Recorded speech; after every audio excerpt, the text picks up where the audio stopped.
did was I rebalanced a lot of the portfolio around July या June में.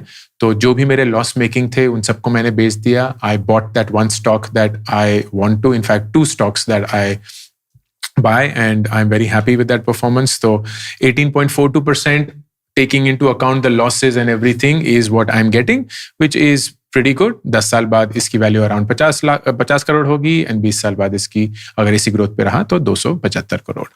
Who's to say? फिर startups self, ये वो वाले स्टार्टअप इन्वेस्टमेंट्स हैं जो मैंने खुद के पैसे से किए हैं.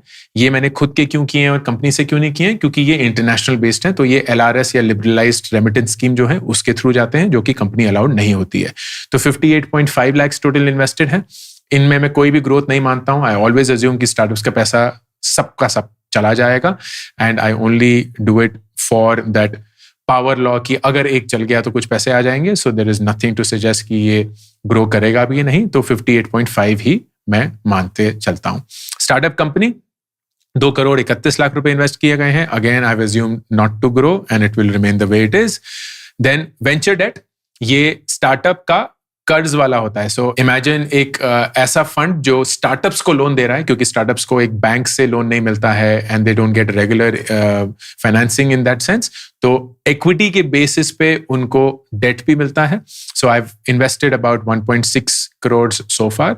ये करीब 15% का एनुअलाइज रेट ऑफ रिटर्न देता है. So it's a good way of getting a fixed rate of return, but of course subject to startup performance as well. Then there is a startup fund.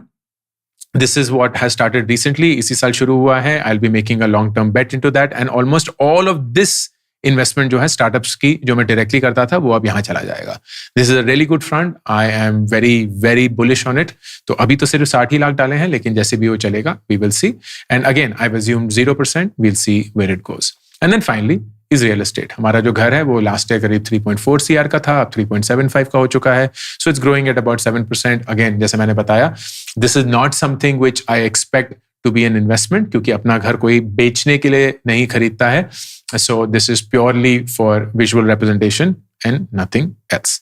But here is the kicker. So the total value of all investments so far is about 21 crore. यही अगर इस XIRR पे grow करता रहा तो यही 21 करोड़ 10 साल बाद, इसमें कुछ एडिशन नहीं होगा, सिर्फ यही 21 करोड़ 10 साल बाद करीब 190 करोड़ होंगे, एंड 20 साल बाद करीब 3650 करोड़.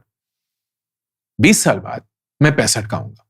एंड ऐसा लगता है कि 65 तो बहुत ज्यादा उम्र है, but I'd say it's brilliant, क्योंकि अगर मैं 80 तक भी जी गया तो 15 साल और होंगे. एंड ये पैसा खर्च करने के लिए नहीं है, ये पैसा कुछ ऐसा बनाने के लिए होगा which will last much much beyond after I am gone.